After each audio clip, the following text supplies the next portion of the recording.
But you see, here's the main subject. Captain Cook visited Australia. Oh no, I visited India. Captain Cook visited Australia. He noticed dark-skinned people and dark-feathered swans. Everyone thought he was strange. Swans have to be white. But dark people are found in many places, including India. And so are some beautiful buildings found in India, but there wasn't a single building found in Australia. I went to India. I do ministry in schools in Australia. I went there to do ministry in schools in India. Notice it's not a very fancy building. That's because there's a lot of poverty in India too.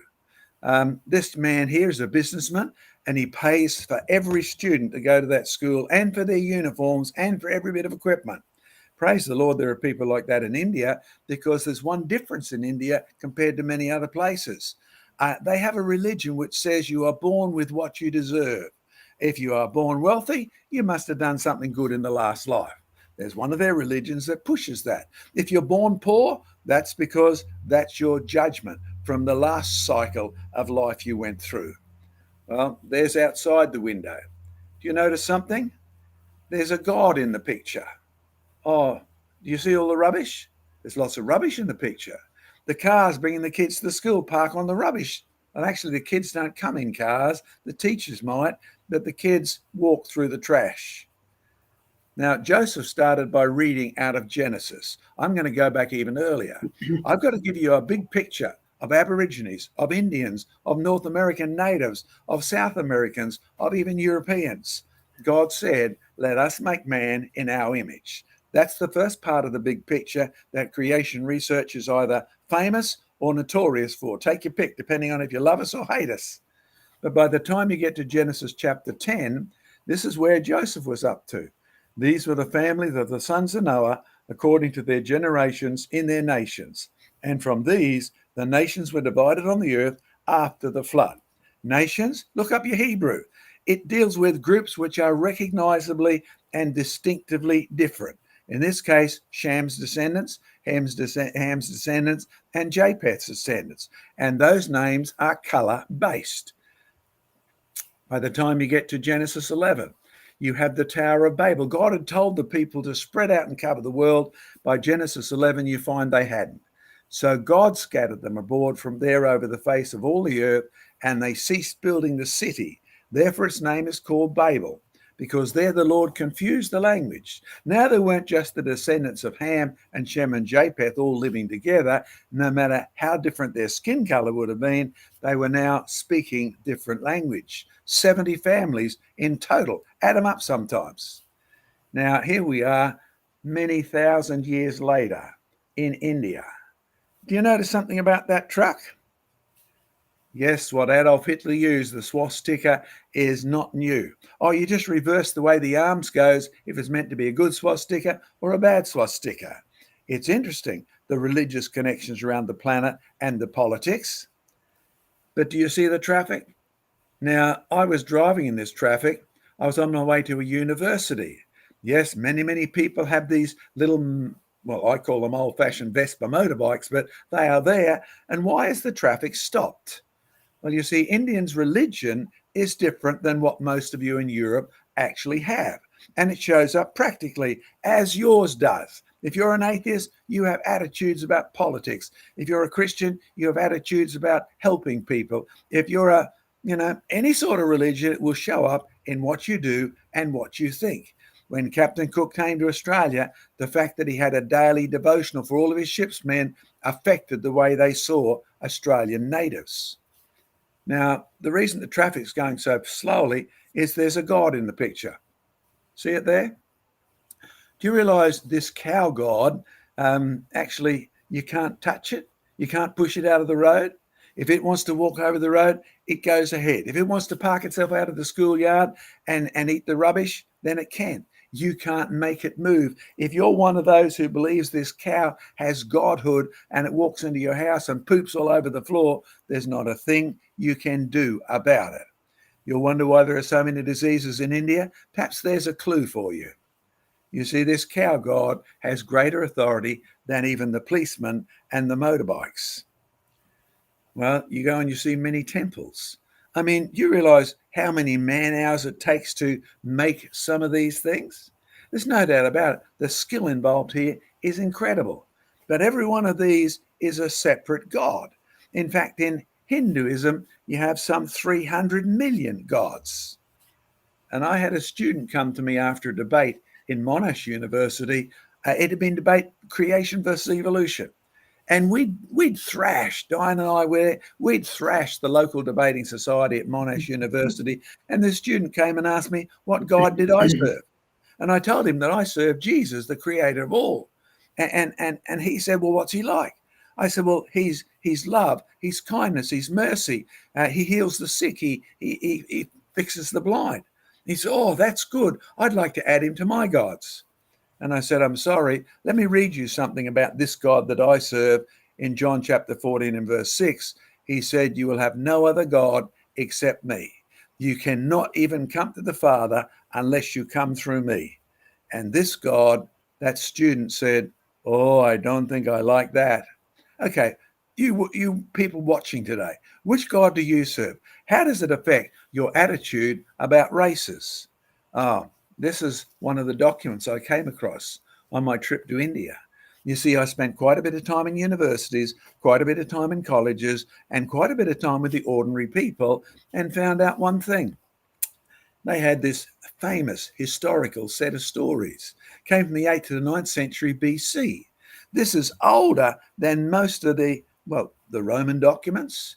And it's all about the 7th Mahabharata. Well, you can figure out how you think you can say that. But this story here has involved the 7th Manu. Now, Manu is an interesting word because we still use it in English. Let me tell you the story that goes with this 7th Manu. A Manu, by the way, is sort of a wise leader.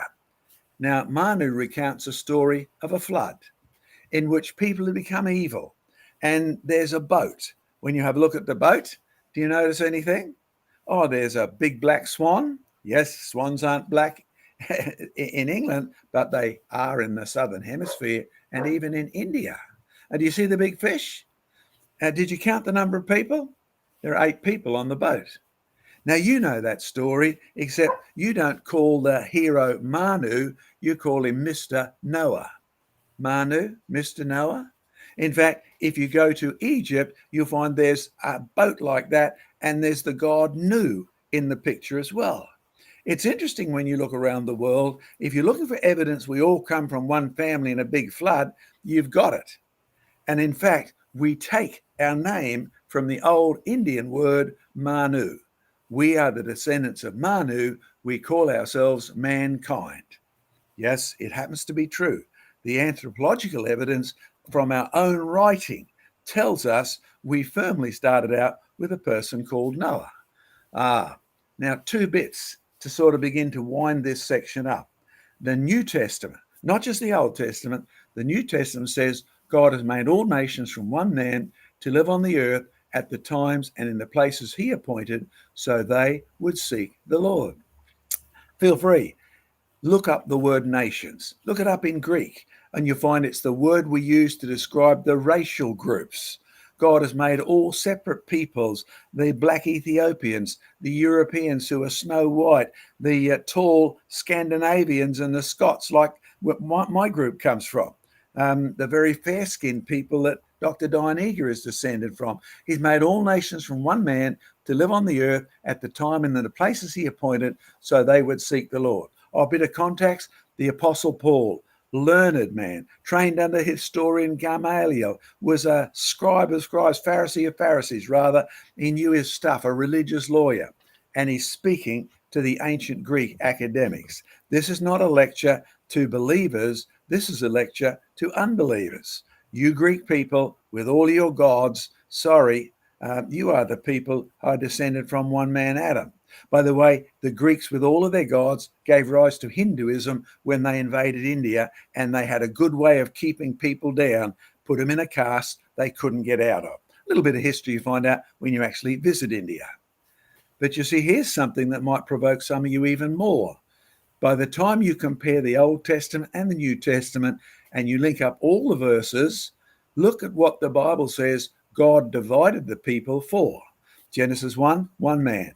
Genesis 6 and 7, one man has three sons. Genesis 10 and 11, those three sons are divided into heaps of nations from 70 families. And Deuteronomy 32 is what God revealed to Moses when the Most High divided to the nations their inheritance. When he separated the sons of Adam, he set the boundaries of the people according to the number of the children of Israel. Isn't that interesting? Wow. Now, you and I can toss around what that might mean. It's got lots of implications to world politics today, but think carefully. Notice what God is called when the Most High. The word God is not a name, it's a position.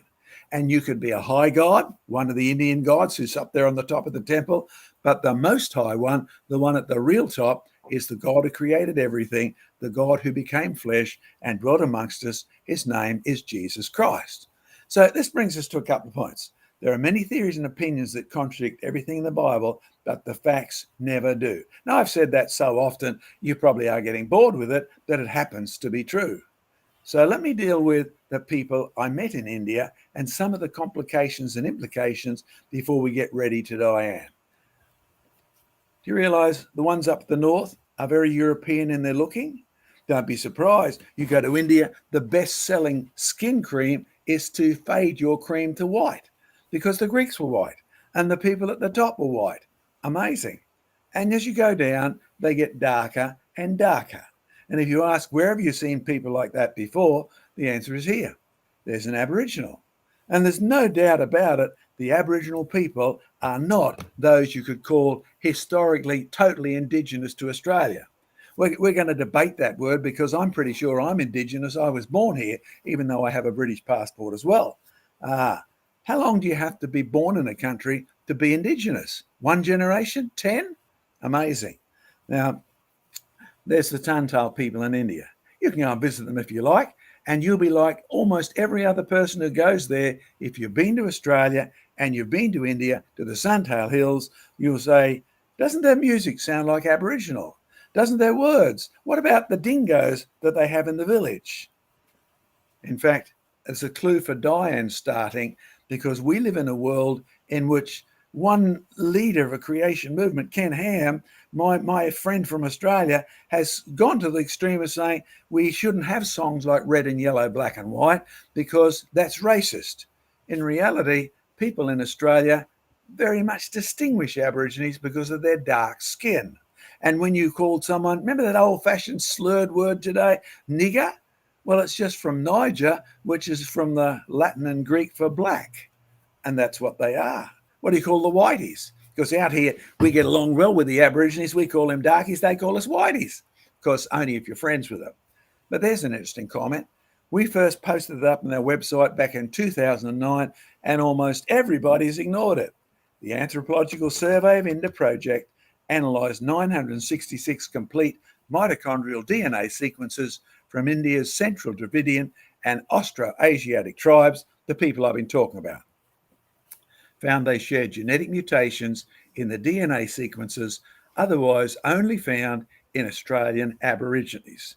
Now, I know you like to get your family genetics kit. The simplest way of comparing races is not to trace the whole DNA, but the bits that are broken, because they're the ones that actually give away where you come from.